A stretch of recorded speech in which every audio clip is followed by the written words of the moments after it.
Dah ready? Boleh? Boleh ya? Salam sejahtera kepada semua media yang hadir. Bersama saya adalah YB Tony Phua, YB Teo Ni Ching, YB Vivian Wong.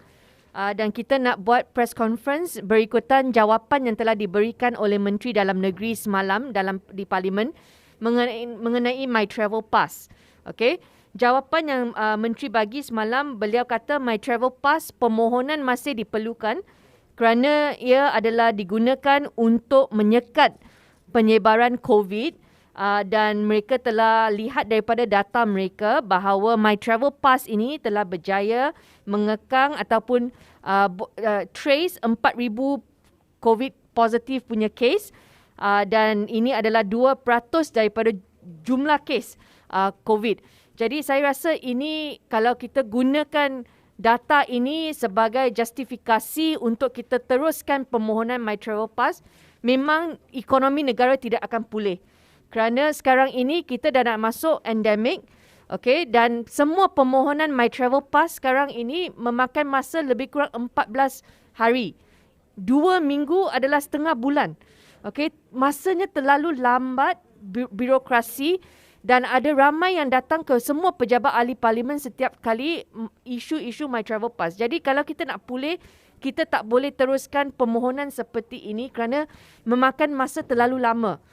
Kalau mereka nak, mungkin dalam 24 jam kalau ada auto, tapi tak guna kerana saya rasa ini tak membuktikan apa-apa apabila kebanyakan majoriti sekarang sudah terima vaksin. Saya rasa sudah tiba masa untuk kita tak gunakan lagi My Travel Pass ini. Tony Phua.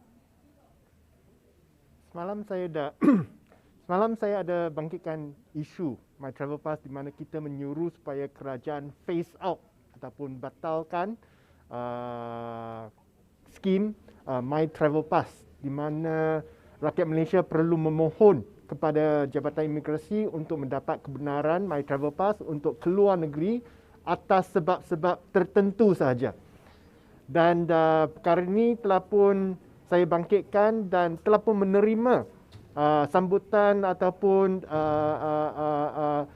respons yang hangat antara ramai yang telah pun membaca kenyataan tersebut. Saya nak bacakan beberapa email yang saya telah terima. Saya terima banyak dan beberapa email yang saya terima yang membuktikan bahawa My Travel Pass ini memang sudah tidak patut dipakai lagi. Daripada seorang bernama Michael. Thank you for raising the matter of the MTP. My husband and I have been waiting in vain for a pass to exit Malaysia for business purposes. Our first application was not approved, while our second, after 4 weeks, is still pending approval. Selepas 4 minggu masih lagi tunggu untuk kebenaran. I sincerely hope there will be a positive response to your appeal to change the SOP. Ini nombor satu. Satu lagi saya baca. I really appreciate your kind assistance for my MTP application. I have applied on 31st of August. Ini sudah lebih 3 minggu. More than 14 working days. It's still in progress. And my planning to fly to Singapore next week. Sudah buat persiapan untuk nak terbang ke Singapura dalam jangka masa 1 bulan, tapi tak boleh plan perjalanan sebab 3 minggu masih belum dapat kebenaran untuk keluar negeri. I have paid for all my quarantine fees in Singapore. Sebab nak masuk Singapura pun kena apply kat Singapura. Singapura sudah terima, lepas tu nak bayar semua fee, kena dah bayar dah. Tapi nak keluar Malaysia masih belum dapat kebenaran daripada Jabatan Imigrasi. Dan saya nak tegaskan di sini, isu sekarang bukan lagi isu mempercepatkan permohonan. Sebab permohonan ini sudah boleh disebut sudah lapuk, sudah reput, sudah tidak boleh dipakai lagi kerana keadaan sudah berbeza dengan keadaan dulu. Saya nak baca satu komen dalam Malaysia Kini, seorang yang komen. It has been 20 months since the pandemic started, and Malaysia still has its day one protocols in place. Sudah 20 bulan sejak pandemik bermula di Malaysia, tapi protokol hari pertama masih terpakai hari ini. So protokol perlu berubah mengikut keadaan. Kita tahu bahawa bila protokol bermula, masa itu penyakit COVID-19 memang merebak di luar negeri dan kita nak kekalkan Malaysia supaya tidak termasuk virus ni. Tapi situasi sudah berbeza di mana virus memang sudah masuk. Delta pun banyak di Malaysia. Okay? So tidak ada lagi isu pasal virus masuk Malaysia. Sudah ada kat Malaysia. Dan pada masa yang sama, sesiapa yang keluar negeri nak pulang ke Malaysia, kena ada jalankan kuarantin proses kuarantin. So, mereka balik kena kuarantin, mereka pun tak akan merebak, kalau ada pun, tak akan merebak kepada orang lain. So, itulah SOP yang kita kena pakai dan bukannya prosedur-prosedur birokratik yang terpakai sekarang melalui permohonan MTP ataupun My Travel Plus daripada Jabatan Immigration. Terima kasih. Tentang My Travel Pass ini, saya ahli Parlimen Kulai juga terima ataupun menghadapi isu yang sama. Ada pemohon-pemohon My Travel Pass untuk pergi ke UAE untuk bekerja. Mereka sudah dapat surat tawaran tetapi tak dapat kelulusan untuklah MTP mereka. Ada juga yang nak keluar untuk belajar. Tetapi selepas kita tulis surat rayuan kepada immigration untuk mempercepatkan prosedur ini, selepas 1 minggu masih tak dapat apa-apa balasan. Jadi saya rasa ini adalah isu yang sama juga dihadapi oleh warga Johor. Selain daripada itu, saya nak sentuh isu perkara. Jumpa daripada jawapan daripada Menteri Dalam Negeri semalam yang di mana beliau buat satu pengumuman bahawa KDN sekarang akanlah berusaha untuk dapatlah persetujuan Majlis Diraja-Raja untuklah buat pindaan terhadap Perlembagaan Persekutuan. Saya rasa ini adalah satu perkembangan yang bagus, tetapi saya kurang setuju dengan keputusan beliau untuk teruskan rayuan walaupun beliau cakap bahawa mereka akan filekan satu application permohonan untuk stay of execution. To me, dalam pandangan saya, ini adalah redundant. Ini adalah rayuan ini tidak diperlukan. Sepertilah dalam kes undi 18 di mana kerajaan persekutuan juga sudah kalah. Tetapi Menteri Undang-Undang buat satu keputusan bahawa kerajaan tidak akan buat apa-apa rayuan dan akanlah hormati keputusan Mahkamah Tinggi. Jadi saya nak tanya di sini, kenapa untuk kes untuk kewarganegaraan ini KDM tak boleh ikutlah contoh ataupun telanan Menteri Undang-Undang supaya juga kita tak buat apa-apa rayuan lagi. Kerana dalam pandangan saya, pindaan terhadap Perlembagaan Persekutuan itu penting. Dan juga tarik balik rayuan kita dan laksanakan apa yang diperintahkan oleh mahkamah, itu boleh dijalankan secara concurrent pada masa yang sama. Tak perlulah one hand kita nak buat pindaan terhadap Perlembagaan Persekutuan, on the other hand kita buat rayuan. Kerana di sini antara tahun 2013 hinggalah 2018, KDN telah menolak 3,715 permohonan dan juga ada mempunyai 4,959 permohonan dalam proses bawah artikel 15 golongan 2 dan hanyalah 142 permohonan diluluskan, iaitu pada kadar kelulusan hanyalah 1.64%. Ini bermakna bahawa beribu-ribu permohonan masihlah menunggu tindakan daripada KDM untuk luluskan permohonan mereka. Jadi saya rasa tak perlulah kita buang masa lagi. Kita tak ada satu jawapan dengan kepastian bila pindaan ini dapat dilaksanakan. I hope it will be in the near future, but I think it's quite unlikely. Jadi berapa lama perlulah golongan ini tunggu lagi?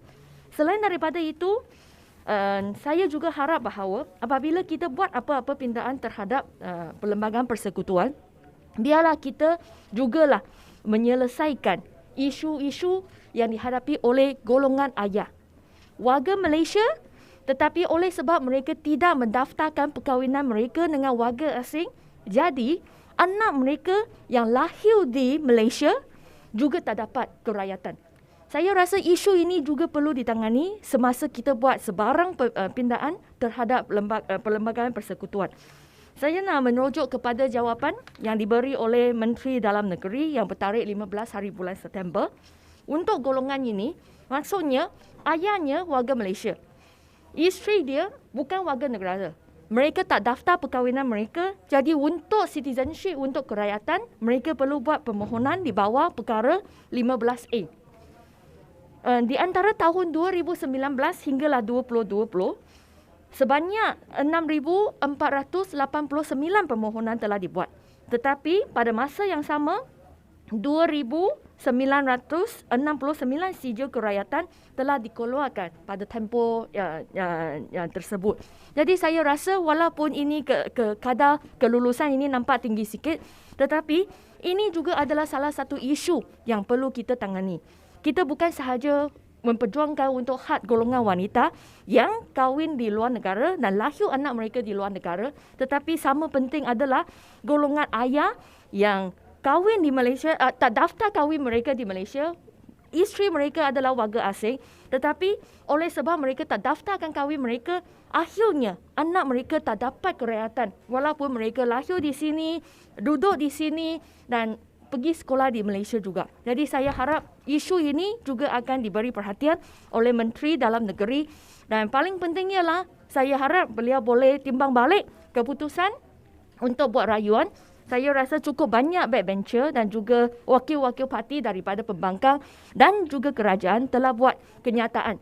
Jadi saya harap dalam kabinet meeting ini mereka boleh bincang balik dan tarik balik keputusan tersebut supaya isu ini boleh diatasi sekarang dan bukanlah kita tunggu berbulan-bulan lagi. Terima kasih. Untuk tambah point regarding kewarganegaraan yang saudari Niching yang share tadi. Jadi pada tahun lalu saya juga ingat saya ada tanya Menteri Dalam Negeri bagaimanakah kami mengatasi isu masalah tanpa anak-anak tanpa kewarganegaraan. Salah satu contoh adalah bapa adalah warga negara tetapi mama bukanlah. Jadi Yang Berhormat Menteri Dalam Negeri pada masa itu dia reply saya bahawa mereka akan gunakan IMM 13 sebagai salah satu dokumen yang sah untuk kepada semua Sabahan yang ada masalah ini. Tetapi IMM 13 merupakan satu refugee pass. Kenapa satu refugee pass yang diisu 30 tahun lalu diambil pada tahun lalu dijadikan satu pass untuk register kami punya anak-anak. Jadi di parlimen juga Yang Berhormat Menteri tarik balik. Dia cakap, okey, saya akan tarik balik isu IMM ni. Kami tidak akan gunakan IMM 13 sebagai satu dokumen untuk mendaftarkan anak-anak. Tetapi sampai sekarang masih tiada jawapan daripada Yang Berhormat Menteri.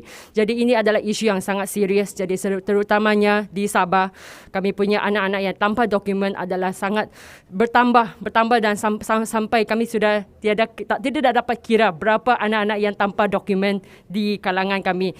Yang statistik yang paling baru yang diberi adalah di kalangan 5 orang ada 1 yang tanpa warga negara.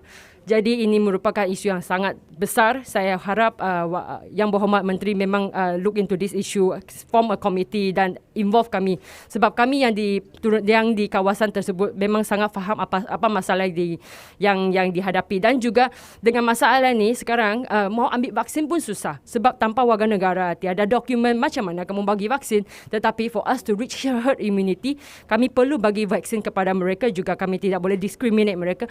Tetapi oleh kerana masalah ini sedang di-drag, kasi dipanjangkan sampai sekarang tiada lagi satu solusi. Oleh itu anak-anak kami sekarang masih menghadapi masalah inilah. Jadi itu saja dari saya. Isu terakhir mengenai perjalanan parlimen. Perjalanan parlimen semalam, kalau kita lihat, speaker telah peruntukkan masa untuk 16 kementerian jawab isu yang telah dibahaskan oleh semua ahli parlimen. Semua ahli parlimen mengambil masa 4 hari untuk berbahas. Tapi yang diperuntukkan untuk menteri jawab 16 kementerian dalam 1 hari, semalam dia lanjut masa sehingga 9.30 malam. Kenapa kehadiran ahli parlimen tidak baik? Saya boleh jawab kerana ramai yang tunggu tapi tak dapat jawapan. Standard jawapan Menteri Bangun kata saya hanya ada 20 minit, jangan ganggu. Yang lain saya bagi secara bertulis. Bermaksud jawapan daripada menteri itu dia tak ada makna kerana ahli parlimen tak cukup masa untuk persoalkan jawapan itu. Dia macam gimmick saja tau. Gimmick, setiap menteri bangun 20 minit baca-baca, kemudian dia akan pilih isu yang tak hot. Macam Hamzah, Kementerian Dalam Negeri, dia ada masa untuk jawab tapi dia pilih isu kewarganegaraan dan My Travel Pass, isu terakhir untuk dia jawab. Masa itu dah tak ada masa. So speaker akan kata, okey, tak ada masa, bagi secara bertulis. Jadi kita tak ada peluang untuk betul-betul berbahas dengan menteri untuk dapatkan logik mereka, kenapa mereka buat keputusan, kenapa data macam ini. My Travel Pass, kewarganegaraan, dua isu langsung tak banyak masa untuk ahli parlimen tanya. Okey, kalau kita teruskan macam ini, tak guna. Kita ambil masa untuk bahas banyak poin tapi tak dapat jawapan kita. Okey, jadi speaker ini adalah tanggungjawab speaker untuk perbetulkan, dan saya harap hari ini tak akan berlaku lagi kerana isu hari ini Kementerian Kesihatan dan Jabatan Perdana Menteri. Dua kementerian yang sangat penting untuk kita dapatkan jawapan mengenai SOP dan isu-isu kesihatan. Okey, terima kasih.